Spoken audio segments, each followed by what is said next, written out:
Hello, people.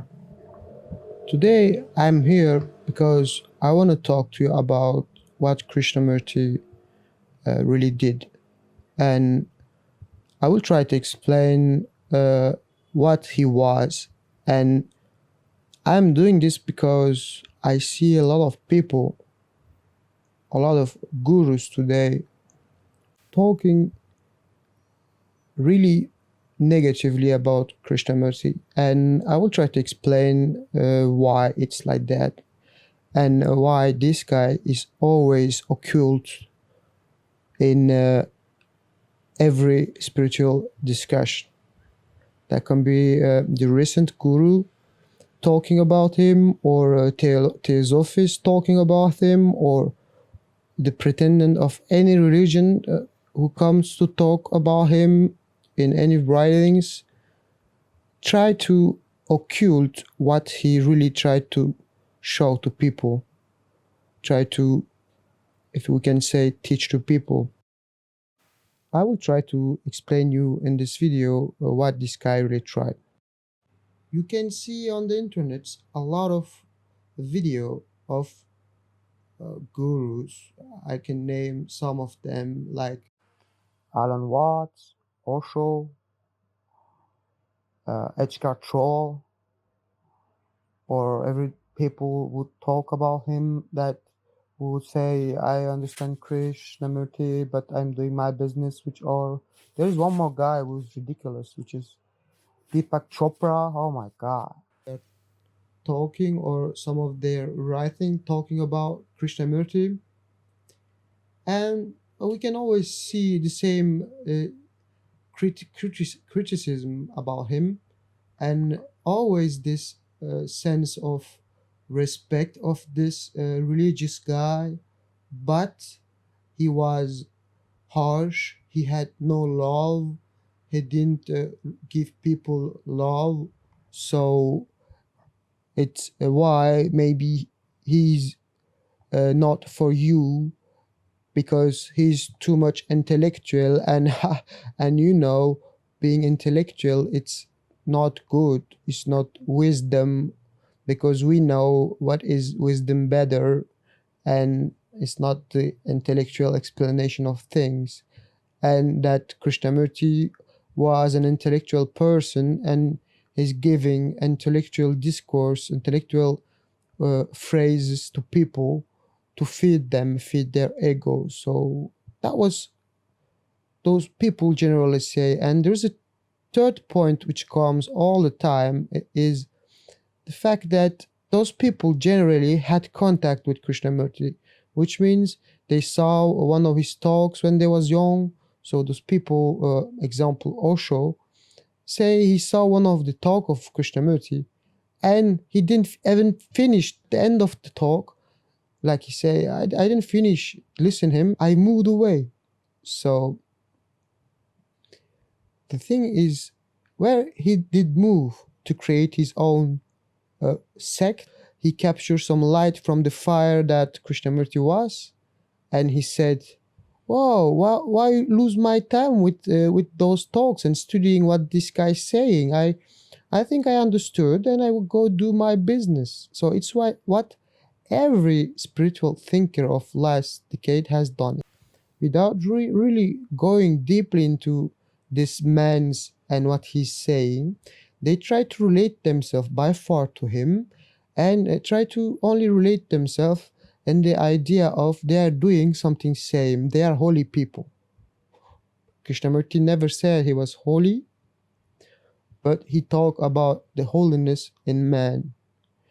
He never said he was enlightened, or he was loving people or not, because those things are not needed to be said. Those things can be seen in your way of living and your way of being. So that was really, for me, apparent, his great love for humanity, and his big sadness about what's happening in the world was really clearly visible in every talk he has, every phrase he made.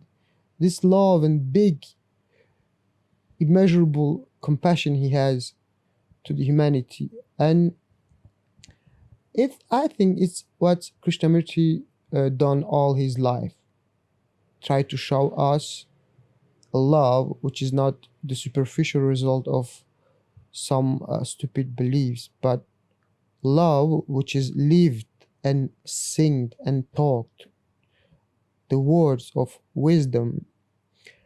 And Krishnamurti really shows clearly the key to understanding of oneself, and this was his main, the core of his teachings was the understanding of oneself.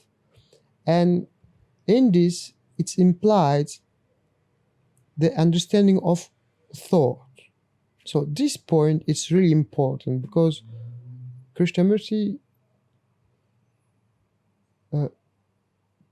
explain in his entire life the nature of thought, and in every talk he talk about that, talk about what's thought, what's thinking, the nature of that, and how we can understand it, and how this is important.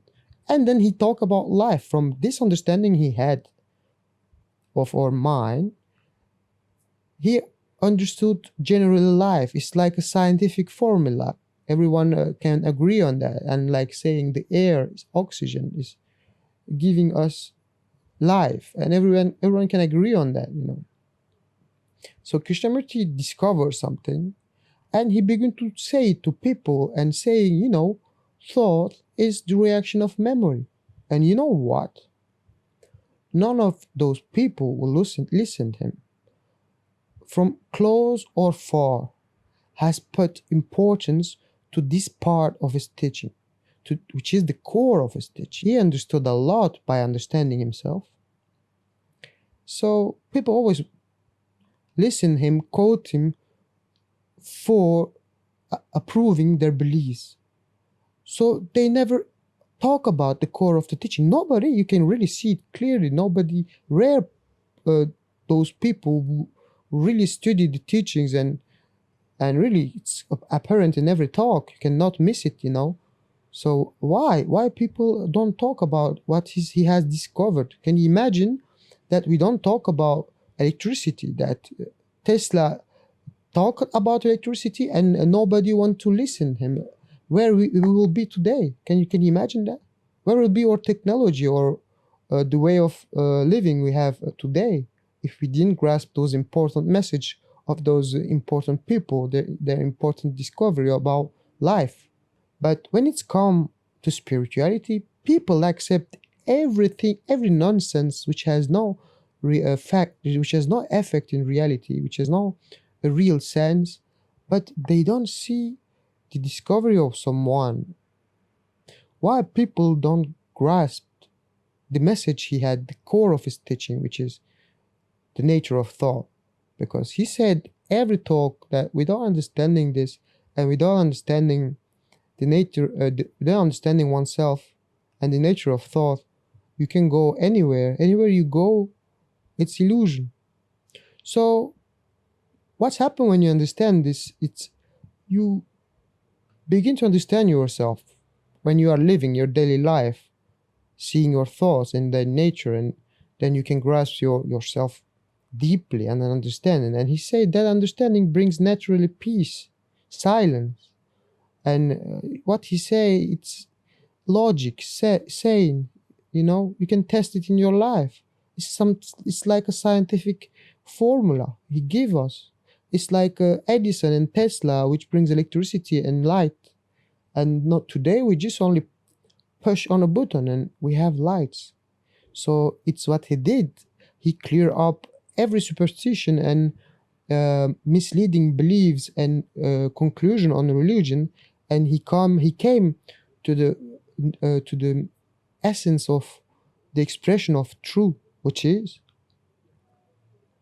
that I know I don't know, which is not a philosophy which belonged to Plato or Socrates or anyone, which is something really, really old. Like The first culture has begun in that action without self. And Krishnamurti brings all this clean up from every misleading terms or anything by a clear perception of he had from life. He has done something like really a great work, even more. His work is greater than any scientific work because his work is a way of understanding oneself without corruption, without ending up in beliefs, and really find out oneself, understand oneself, and be free of oneself, be free of this self, and then live as he lived, like a creative, extraordinary human beings. He gives us that possibility to be a light to ourselves. So it's crazy. Nobody want to listen to him. Nobody want to see that he's always talking about thought is the reaction of memory, the nature of pleasure, and the nature of the mind. And then he say it's so important, and he show us that he understood a lot of things based on that understanding. So why people missed it? Is that too difficult? That thought is the reaction of memory?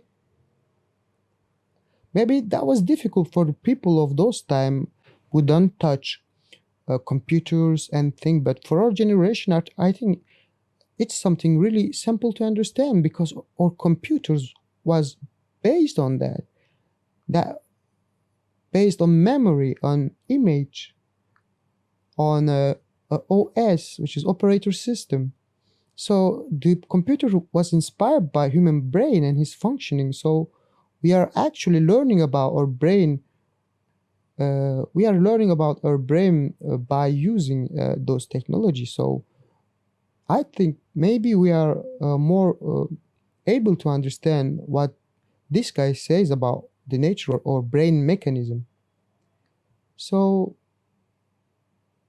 I hope, not I hope, but I think understanding oneself is the solution to every social problem we have today. Understanding nature of thought is the solution for racism, any form of violence, any form of corruption in society, in oneself. And it's the thing we need to understand to have a healthy, good society where the life is respected. Because Krishnamurti always asks, what is beyond thought? What leads beyond it? And I don't want to be the guy who gives you the answer. I want you to go to discover by yourself. But I'm too happy that I saw this expression of what he said about what's beyond thought. I'm so happy to understand that today. I want to tell you what is beyond thought. What is beyond thought is life. Krishnamurti tried in 60 years of his life, tried to bring man to the freedom of himself, his false conception, his false value, to be one with life. Because life is the only master. We are master when we understand life, not when we try to repeat Krishnamurti or try to insult him. Krishnamurti, what he tries is to lead us to life, to that you become aware and understand life actively. Then you can act in perfection. So it's what he tried. And he tried to explain us that 60 years or more, one thing which is life is sacred, life is eternal. One must go beyond oneself, beyond one's fears, and discover life and understand life. And everyone missed that message. Alan Watts, Osho, Eckhart Toll, or every people would talk about him that would say, I understand Krishnamurti, but I'm doing my business, which are, there is one more guy who's ridiculous, which is Deepak Chopra. Oh my God. They try to bring, oh my God. I don't want to talk about those people because you can go and watch by yourself what's going on, and it's horrible. How someone who says something so important for humanity can be ignored that way, I don't understand, really.